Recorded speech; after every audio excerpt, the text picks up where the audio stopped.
Taller abierto.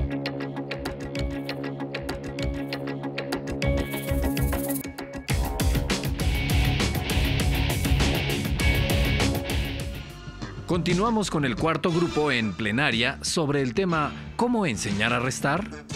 Y enseguida una sesión de preguntas y respuestas. Bien, nosotros como equipo 4, estas son las conclusiones a las que llegamos después de discutirlo de manera grupal en los equipos y luego ya en toda la mesa 4. ¿Cómo enseñamos a restar? ¿Qué harían para enseñar a la resta a los alumnos de segundo grado? Concluimos en que lo que haríamos sería plantear situaciones problemáticas relacionadas con actividades del agrupamiento y desagrupamiento de cantidades, tomando en cuenta experiencias formales e informales y considerando el planteamiento de actividades lúdicas y de material concreto. Ahí nosotros llegamos a esta conclusión de que lo que debemos que hacer es aplicar esta teoría constructivista, este enfoque de enseñanza de las matemáticas basado en la resolución de problemas como principal fuente del aprendizaje de las matemáticas y plantearlo a través de estas actividades de agrupamiento y desagrupamiento que constituyen bases y conocimientos previos necesarios para el aprendizaje de la resta. Esta fue la secuencia didáctica que pudimos llegar a generalizar para el aprendizaje de la resta. Consideramos que es importante elaborar una secuencia didáctica dosificando los contenidos programáticos en sesiones de clase, no una sesión de clase aislada, sino diseñar toda una secuencia didáctica a través de diferentes sesiones de clases que tengan objetivos específicos estas sesiones y a la vez tiendan al logro del objetivo, de los propósitos de toda la secuencia que tiene como propósito fundamental el aprendizaje de la resta. Al interior de cada sesión del plan de clase se estructurará un proceso didáctico sistemático que comprenda acciones específicas para, estos serían los elementos que llevaría cada sesión de clase. Primero, rescatar conocimientos previos, actividades para rescatar conocimientos previos, para activarlos, para generarlos y partir de ahí. Problematizar al alumno, generar en él un conflicto cognitivo a través de situaciones problemáticas que le planteemos. Propiciar la estimación de resultados. Previo a que se distraiga con la realización de cálculos o la realización o la aplicación de algún procedimiento informal, hay que trabajar la estimación para guiar el razonamiento y eso llevar a que no te den resultados ilógicos. Proponer la resolución de la problemática planteada con procedimientos o experiencias personales. Esto es darle cabida en la clase a los procedimientos informales que emplean los niños y que son sus conocimientos previos. No limitarlos, no sancionarlos, sino dejarlos que ellos resuelvan los problemas con sus recursos que cuentan. Evidenciar sus procesos por medio de la socialización y discusión. Una vez que nuestros estudiantes ya resolvieron los problemas planteados a través de los procedimientos informales y del procedimiento que cada quien utilizó para resolver ese problema a través de esas hipótesis que él probó, vamos a evidenciar sus procesos por medio de la socialización, generando una discusión en el grupo, una confrontación, donde no nada más confrontemos el resultado, sino el proceso, el procedimiento y que ellos argumenten por qué eligieron esa forma de procedimiento, lo que nos va a permitir a nosotros ver qué procesos cognitivos está siguiendo el niño y qué razonamiento es el que siguió para utilizar ese procedimiento de resolución. Después, comprobar sus resultados a partir de la discusión generada. hacer una recopilación en plenaria. Ya que se discutieron, vamos a comprobar los resultados.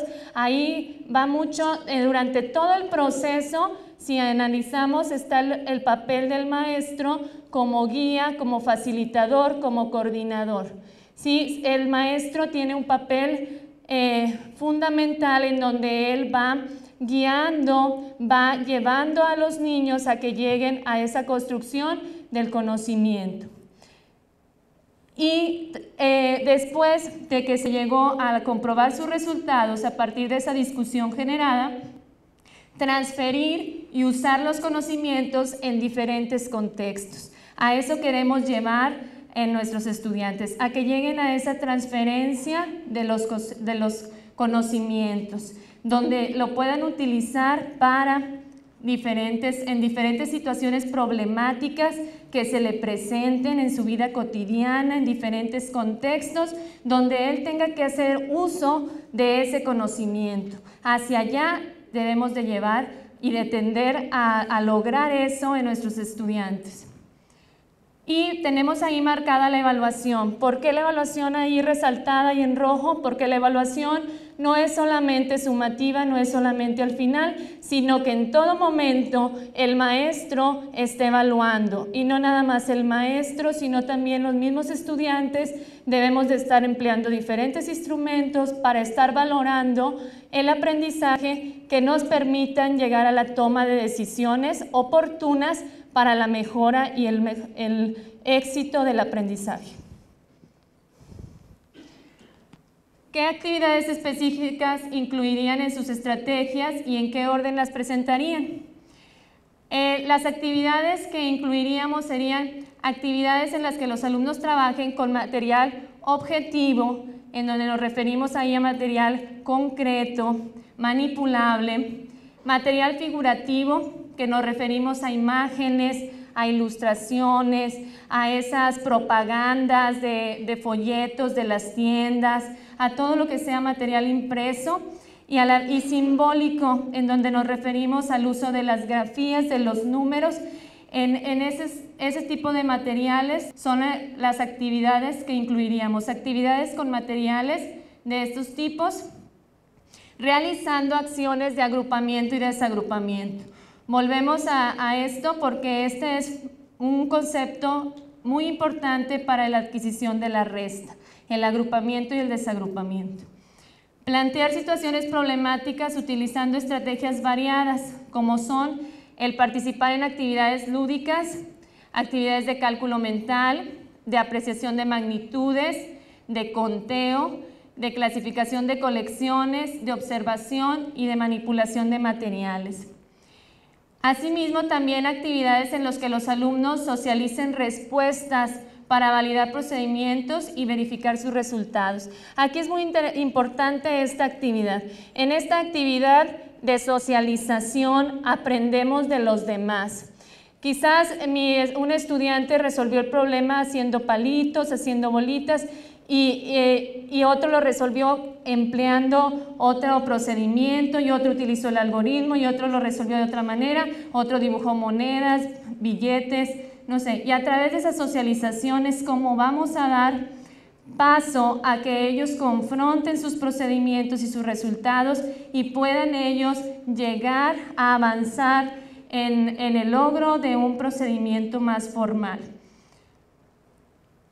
También actividades de evaluación a fin de valorar los logros alcanzados. Estás viendo Taller Abierto. Es una emisión de la Dirección General de Educación Superior para profesionales de la educación. Materiales que implementaríamos. Materiales y recursos didácticos y bibliográficos. Ahí entra todo lo relacionado también con equipo tecnológico que podamos emplear. Los materiales que emplearíamos también serían objetivos, figurativos y simbólicos, como ya lo mencioné. Recursos bibliográficos de apoyo al docente, porque es muy importante que no solo seamos operarios, que no solo seamos nosotros los que vamos a reproducir o a operar un plan de clase, sino que tengamos el referente teórico. Tenemos que ser teóricos, no solamente operarios, ¿sí? Y por eso es muy importante tener nosotros esos recursos bibliográficos de apoyo, conocerlos, analizarlos, y también aquellos dedicados al proceso de enseñanza-aprendizaje. Estos son algunos de los materiales que emplearíamos en términos generales, y esta es la participación del equipo de la Mesa 4.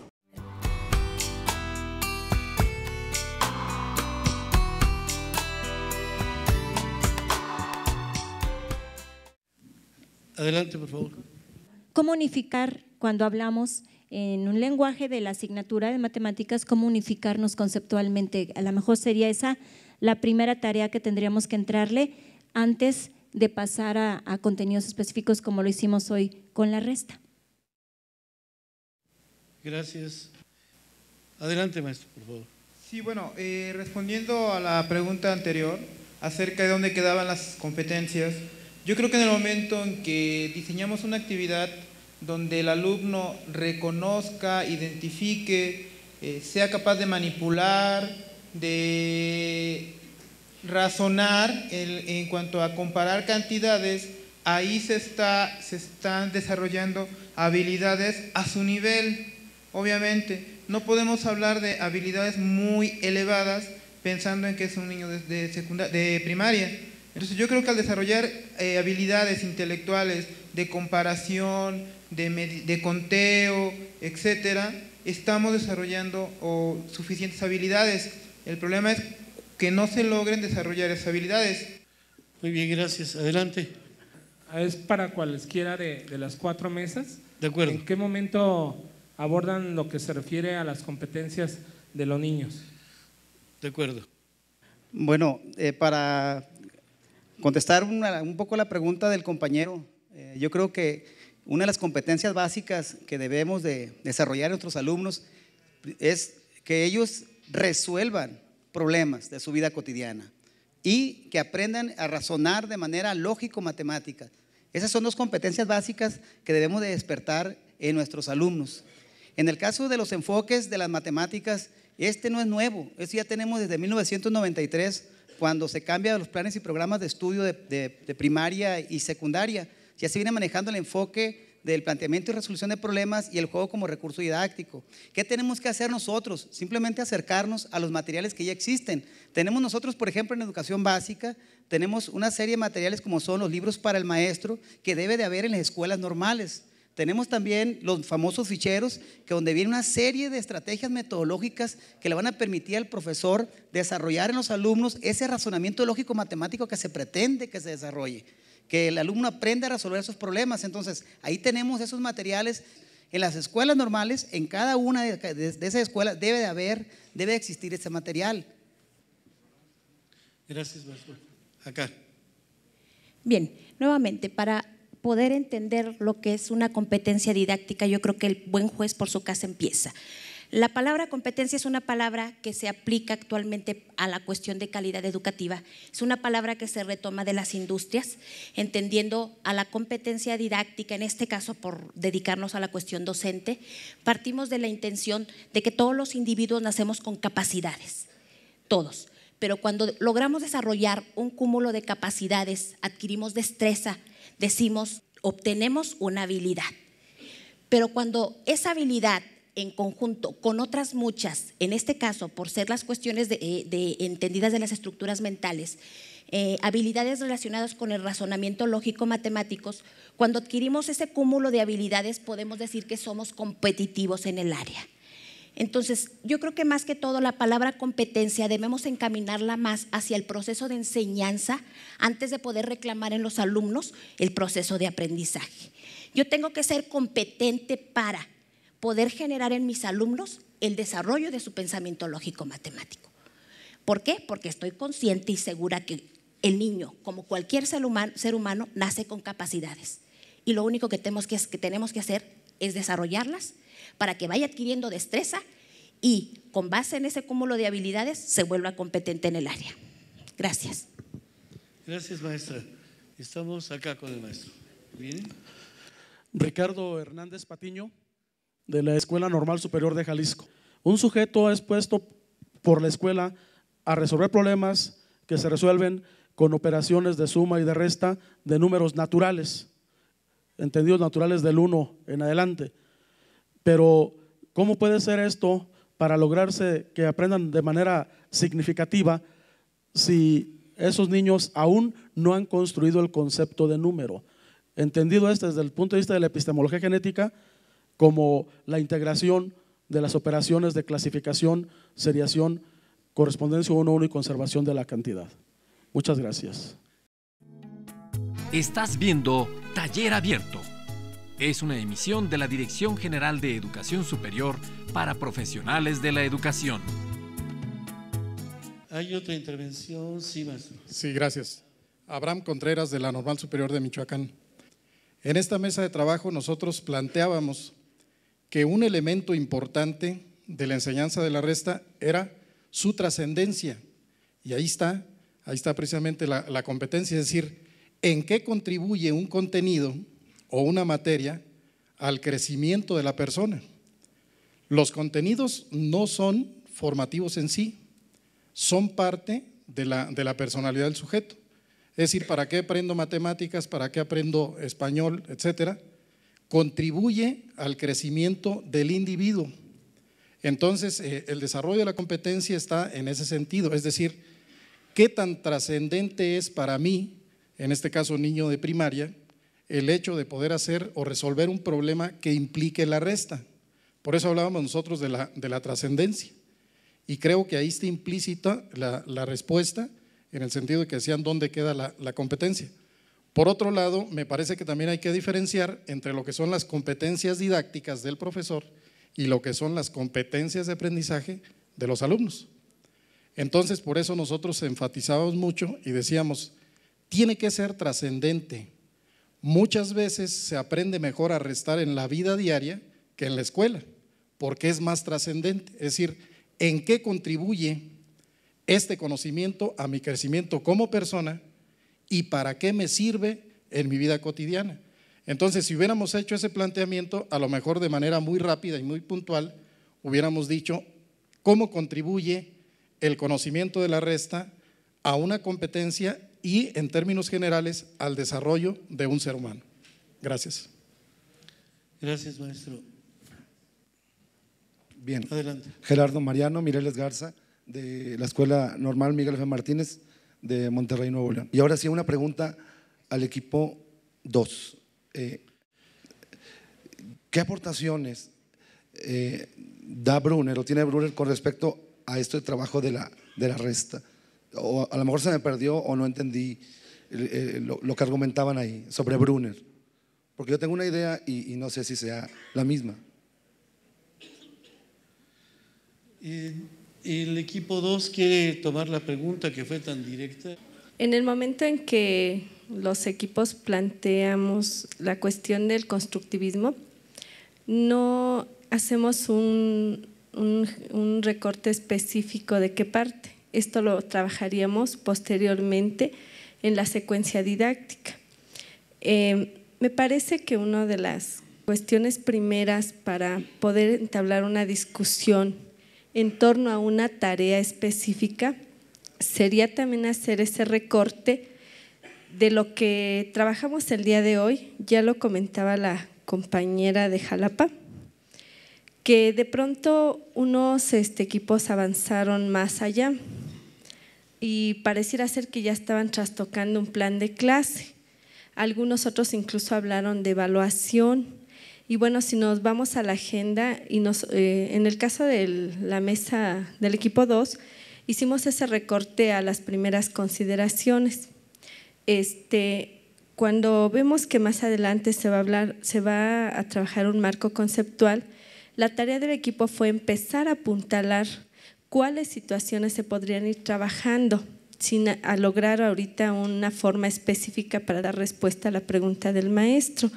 Hablamos que el sustento de planes y programas es el constructivismo y mencionamos las teorías, por lo menos las principales, que están siendo aglutinadas en esta corriente. De ahí el haber considerado a Brunner como uno de los elementos. Aclaramos, este es un andamiaje que debe de tener el docente para poder desarrollar su tarea, como un andamiaje también es el curso de desarrollo infantil, que nos está proporcionando elementos para detectar el nivel cognitivo de los niños, sus intereses, etcétera, y partiendo de ahí ver que sus intereses son totalmente lúdicos. Entonces de ahí la propuesta del juego. Avanzaríamos en la secuencia didáctica, qué tipo de juego y para qué, y qué nos va a permitir eso. Esa sería la situación. Gracias, espero haber respondido por lo menos en lo que me compete a mí como relatora. Adelante, por favor. Lo que a mí me está preocupando ya sobremanera es cómo nuestros alumnos, futuros formadores de las nuevas generaciones, puedan elaborar, y yo mismo, cómo puedo elaborar y ser congruente con los diferentes aspectos de la tarea tan particular que se nos encomendó realizar el día de hoy. Cómo enseñar la operación de resta en niños de segundo de primaria. Y aquí se manejan distintos rubros, diferentes rubros. Por ejemplo, por un lado, el contenido, por otro lado, el nivel, las actividades, qué estrategias, qué material, qué secuencia. Bueno, a mí lo que aquí me ha movido el tapete es cómo hacer correspondientes estos distintos elementos que llevan o que componen una planeación de clase. Porque hemos comentado acá y decimos manipulación de objetos, representación gráfica, representación simbólica, pero además es la operación con los símbolos que el sujeto va a llevar a cabo. ¿Cuál es el procedimiento, el seguimiento, el registro que nosotros hacemos al momento de estar interactuando con el niño de ese nivel? ¿Cuál es la secuencia que seguimos? ¿Cómo hacemos compatible el material que yo utilizo con respecto al nivel cognitivo que el niño me está presentando? ¿Cómo mi intervención está siendo congruente con ello? ¿Y de qué manera lo hago?